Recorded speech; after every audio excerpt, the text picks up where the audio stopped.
San Alejo, confesor, muerto hacia el 412, 17 de julio. Aparece en varios documentos latinos, con algunas variantes de secundario interés, una larga relación de la vida de San Alejo. Esta relación, redactada en Roma hacia el siglo X, al parecer por los monjes encargados de la iglesia de San Bonifacio, parece ser como la traducción, algo retocada, de una biografía que en lengua griega fuera compuesta por más de un siglo antes por un autor desconocido. La biografía griega, a su vez, tiene mucho parecido, por una parte, con una narración del siglo V, posterior a la muerte de Rábula, obispo de Edesa u Orfa, en Mesopotamia, en el año 435. Y por otra, con las actas del monje San Juan Calibita, que, como San Alejo, vivió varios años en la casa paterna, sin ser reconocido por sus padres hasta después de su muerte. El relato siriaco y las actas han debido inspirar, muy probablemente, al redactor griego de la historia de San Alejo, aparecida a principios de la Edad Media. Aunque varias partes de esta obra se consideran históricamente discutibles, la coincidencia de ciertos datos documentales y la tradición apoyan la veracidad esencial del asunto en aquello que viene a ser como la médula de la narración. Y como quiera que es esta la parte más interesante para nuestro estudio, a ella nos atendremos. Familia de San Alejo. Según el historiador griego, Alejo nació en Roma hacia la segunda mitad del siglo IV.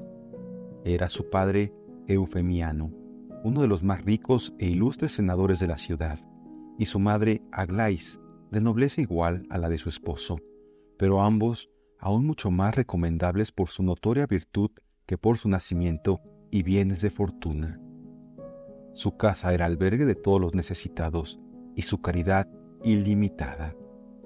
Fuera de las muchas limosnas secretas que repartían entre los pobres honrados y vergonzantes, cada día daban de comer a 300 o 400 indigentes a la puerta de su casa, de manera que todas sus grandes rentas se consumían en limosnas.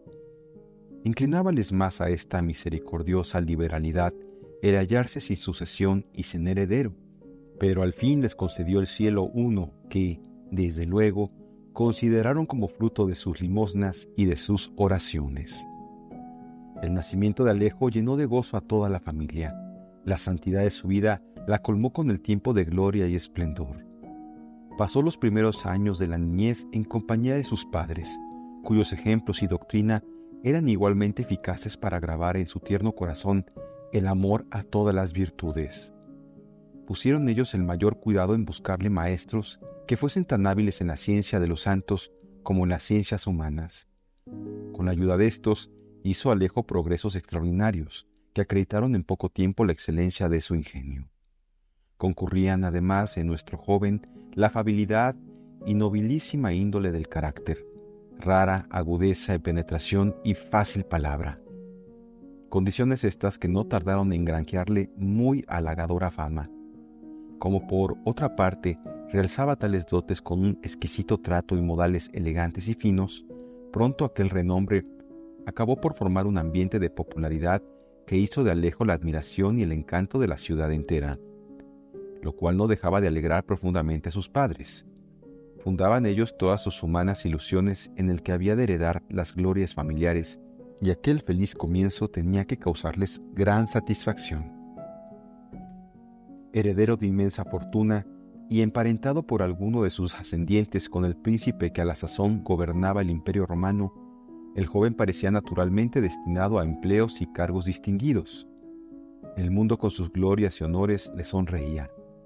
Pero todo ello le importaba poco. Al paso que iba creciendo en sabiduría, crecía también en virtud, y desde luego fue fácil conocer el tedio y disgusto que le causaban las cosas terrenales. Dios, que le destinaba una gloria más sólida que la de la tierra, preparábale para que fuera en el mundo maravilloso signo de contradicción, concediéndole el don sin par de la pobreza voluntaria. Principio y fin de una boda. Cuando Alejo llegó a la edad nubil, sus padres le propusieron el matrimonio a una doncella romana, emparentada también con la familia imperial. Competían en ella la virtud y la hermosura, y parecía destinada expresamente por el cielo para coronar las felicidades de aquella familia. A pesar de sus repugnancias por el estado de matrimonio, condescendió Alejo con la voluntad de sus padres, precisamente por el respeto que les profesaba, y por temor a disgustarlos con su resistencia. Estos se alegraron sobremanera al ver asegurada la felicidad de su hijo, al mismo tiempo que la continuación de su casa y las tradiciones cristianas de la familia. Ambiciones estas que son muy naturales en todo hogar. Cuando llegó el día indicado, empezáronse con esplendor extraordinario las diversas ceremonias o formalidades que en aquella época acompañaban a la celebración del matrimonio. Alejo se prestó a todo, pero en la noche del mismo día, en el momento de cumplir la formalidad que debía ser definitivo el contrato empezado, vaciló el joven. En vez de acompañar a su desposada a la suntuosa habitación que les estaba destinada, Alejo se apartó de los convidados y en ferviente oración pidió a Dios que le hiciera conocer su voluntad. Por divina inspiración, con la gracia que iluminó su alma, renovó la promesa que había hecho de pertenecer solo a Jesucristo y de imitarle en su humildad y pobreza. Consagró su cuerpo y su alma a Dios, determinando permanecer virgen. Alejo debía de dar a conocer a su desposada la decisión que acababa de tomar. A este efecto, puso en la habitación de la joven el anillo de oro, prenda de la alianza, cuya devolución en aquella hora, según las costumbres de la época, rompía el matrimonio aún no definitivamente concluido. Libre ya del compromiso, como de una servidumbre, Alejo abandonó secretamente aquella misma noche la casa paterna para poder practicar la pobreza voluntaria e imitar a Cristo que, siendo dueño de todas las cosas, quiso hacerse pobre y vivir por amor al hombre en la más extremada humildad. De Roma a Edesa. Con el fin de escapar más rápida y seguramente a las pesquisas que sus padres no dejarían de hacer, Alejo debió apresurarse a salir de Roma para llegar al puerto de Ostia, desde donde podía, por barco, arribar a Egipto o a Siria. Desconócese el itinerario que siguió el piadoso peregrino, pero bien puede suponerse que evitaba con cuidado todo lo que pudiera darle a conocer a los mensajeros enviados por sus padres. Para alejarse más aún de su familia, encaminóse a pie hacia una antigua y opulenta ciudad de la Mesopotamia septentrional. Era Edesa, hoy Orfa, capital de Osroena, ciudad fronteriza romana que había sido evangelizada en los primeros días del cristianismo. Edesa había llegado a ser el primer centro religioso de los arameos cristianos y el foco ardiente de un movimiento intelectual gracias a su célebre escuela o universidad. Había en ella más de 300 monasterios fervientes en los que el culto de María se celebraba con extraordinario fervor. Esta ciudad, profundamente cristiana, fue escogida por el joven patricio romano para su asiento. Mezclóse a los mendigos que permanecían acostumbradamente cerca del santuario, muy concurrido, de la Santísima Virgen. Como ellos, pedían limosna a la puerta de esta iglesia algunas horas del día. Las demás las pasaba en oración. Por la noche dormía en el pórtico de ella tendido en el duro suelo. Contentábase con un poco de pan y algunas legumbres y daba a los otros pobres lo demás que recibía de los fieles. Aquel modo de vivir era muy distinto del que conociera en sus años mozos y así, en breve tiempo, se desfiguró de manera que era imposible conocerle. Llegaron a Edesa en busca suya algunos criados de su padre, con la noticia que tuvieron de que un muchacho se había embarcado para el oriente.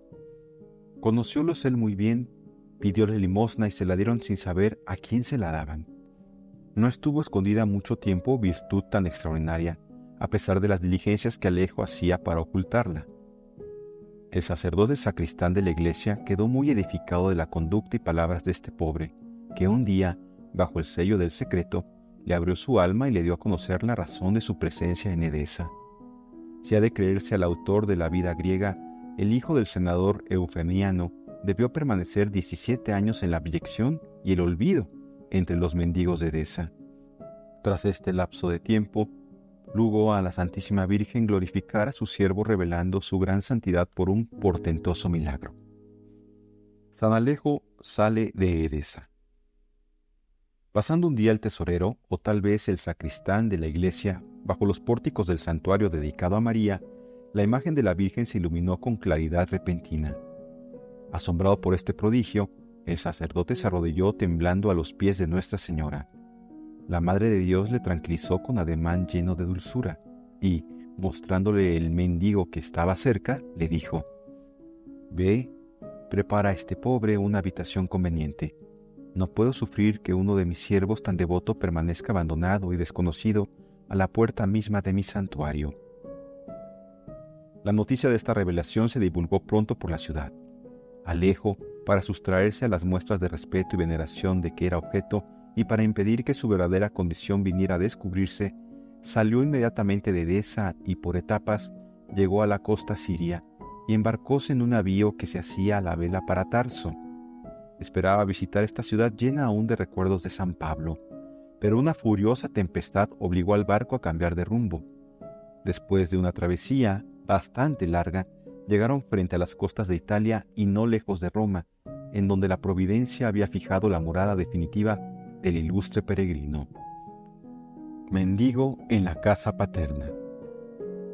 Al entrar pobre y desconocido en esta ciudad, en donde su familia ocupaba situación distinguida, concibió Alejo un pensamiento sublime. En vez de escoger para refugio, como en Edesa, el pórtico de una iglesia, se dirigió hacia la morada paterna y pidió un rincón en la casa que le pertenecía. Considerándole por menesteroso, Eufemiano, que jamás rechazaba a los pobres, no quiso que se impidiese permanecer en su casa día y noche al que llegaba con vestido tan pobre y roto. Preparósele pues un aposentillo debajo de la escalera principal y en pago de esta hospitalidad, que el mundo juzgaba extraordinaria, el bienhechor no pidió más que un favor. «¿Cuál?», interrogó el mendigo. «Que ruegues por la pronta vuelta de un hijo único que nos abandonó hace mucho tiempo». El corazón se le desgarró ante las lágrimas de sus padres, pero guardó su secreto, pensando que el Señor se había comprometido a recompensar magníficamente todo sacrificio sufrido en su nombre, y que aún el dolor de su padre se cambiaría en gozo en el cielo. Resolvió, pues, permanecer desconocido de los suyos y distribuyó el día entre la oración, la visita a las iglesias y las obras de caridad. Tuvo que sufrir a menudo las burlas e insultos del populacho y los malos tratamientos de los criados de su padre. Vio las lágrimas de su madre, las de su desposada, que conservó inviolable fidelidad a aquel a quien había esperado pertenecer. Escuchando sus quejas y la relación de sus sufrimientos, supo sin duda consolarlas y darles una legítima esperanza. Su alma sufría lo indecible viendo sufrir a los que amaba tan ardientemente, pero guardó silencio para poder permanecer fiel al amor perfecto prometido a Jesús. Así vivió otros 17 años como mendigo, en la propia casa de sus padres, en frecuente contacto con ellos. Dios permitió que quedase ignorado de todos hasta la hora de su muerte. Sin embargo, llegó un día en que se ordenó pusiera por escrito su nombre y la historia de su vida. Hízolo así Alejo con sencillez y cual si ya no importase su secreto, comprendía que estaba cerca su fin. Muerte de San Alejo. Agotado por las austeridades a que se entregaba desde hacía tantos años, el pobre de Cristo se vio obligado por la enfermedad a quedarse en su pobre escondrijo. Alegrábase de esta última prueba, pero ansioso de llevar su secreto a la tumba, continuó aquella lucha extraordinaria con Dios, que quería glorificar a su siervo, mientras éste no se cuidaba más que de glorificar la humildad y la pobreza evangélicas. Lucha maravillosa que solo pueden comprender quienes se han iniciado en los misterios del divino amor. Pugna admirable en que el santo se esfuerza por conquistar el último galardón de la virtud, la perseverancia, por temor de que un desfallecimiento o un punto de vanidad roben un poquito de la gloria que ha querido reservar exclusivamente para Dios. Algunos días después, estando el Papa San Inocencio I, del 401 al 417 su papado, celebrando misa en la Basílica de San Pedro, en presencia del emperador y de gran concurso de fieles, oyóse una voz que decía: «Buscad al siervo de Dios, y rogará por Roma, y el Señor le será propicio». Por toda la ciudad se buscó a ese santo desconocido, cuya existencia se dignaba el cielo revelar. Pero los esfuerzos fueron infructuosos. El pueblo, reunido de nuevo en la misma basílica, se puso a rogar, suplicando al Señor le hiciera conocer el retiro de su siervo. «El siervo de Dios que buscáis», fue la respuesta, «se encuentra en la casa de Eufemiano». El senador no creía poseer semejante tesoro, pero un esclavo, que había adquirido cierta amistad con Alejo, dijo: «Señor, el siervo de Dios cuya existencia en vuestra casa ha revelado el cielo, debe ser aquel pobre a quien vos dais hospitalidad, porque es hombre que comulga a menudo, reza mucho, ayuna, visita las iglesias y sufre con paciencia, humildad y alegría muchas y graves molestias de los criados de casa». Eufemiano entró en el cuartucho. En él, tendido en el suelo, cubierto el rostro con su pobre capa, estaba el santo. Alejo había muerto pocas horas antes. Esto sucedió, según el autor de la biografía latina, en el pontificado de San Inocencio I. San Alejo moriría, pues, entre el 401 y el 417, pues en los primeros años del siglo V y en fecha que no se puede precisar exactamente. El Martirologio y Breviario romanos señalan el 17 de julio como el día de su fallecimiento. Reconocido por sus padres. Comprobada la muerte del mendigo, quitaron el saco que le cubría pecho y manos. Tenía en estas un pergamino que llenó de estupor a todos los asistentes. En él se revelaba la personalidad verdadera de aquel mendigo. El hijo único del senador Eufemiano acababa de morir desconocido y casi abandonado en la casa de su propia familia. Fácilmente se adivina el dolor de los padres de Alejo ante tan dolorosa e inesperada sorpresa. Casi no podían creerlo. Hallaban por fin a su hijo, pero sin vida, y le habían albergado sin saberlo durante tantos años. Reprochábanse no haber sabido reconocerle bajo los harapos que le cubrían. Era espectáculo desgarrador ver a toda la familia sumida repentinamente en tan terrible prueba. El Papa hizo celebrar funerales tan solemnes cual no se vieron semejantes en Roma, y durante una semana el cuerpo de Alejo quedó expuesto en la Basílica de San Pedro, ante un concurso inmenso de pueblo que acudía a implorar la protección del siervo de Dios. Algunos días más tarde se le trasladó a la iglesia de San Bonifacio, donde se había desposado, y erigiósele en ella un magnífico sepulcro, que hizo glorioso el Señor con gran número de milagros. Con el tiempo, se convirtió en la iglesia de San Alejo el Palacio de Eufemiano, sitio en el monte de Aventino. Aún hoy se muestran algunos peldaños de la escalera bajo la cual estaba el aposentillo del santo, y también una imagen de Nuestra Señora, que según se cree es la misma que estaba colocada sobre la puerta de la iglesia de Edesa y que habló al sacristán en favor de San Alejo. El culto de nuestro santo quedó casi desconocido para gran parte del occidente hasta fines del siglo X. Los martirologios y los calendarios litúrgicos que nos han llegado no mencionan fiesta alguna en su honor. A principios de la Edad Media, hállase su nombre asociado al de San Bonifacio, como titular de una iglesia de Roma. Parece ser que el obispo Sergio de Damasco, refugiado en Roma en aquella época, dio a conocer en Italia la historia de San Alejo y propagó su culto. Hacia fines del siglo X, el Papa Benedicto VII puso a disposición del prelado oriental la iglesia de San Bonifacio. Sergio estableció en ella un pequeño monasterio de monjes griegos que propagaron con entusiasmo la vida extraordinaria del joven patricio romano y tradujeron, retocándola, la relación griega ya compuesta a que nos hemos referido anteriormente.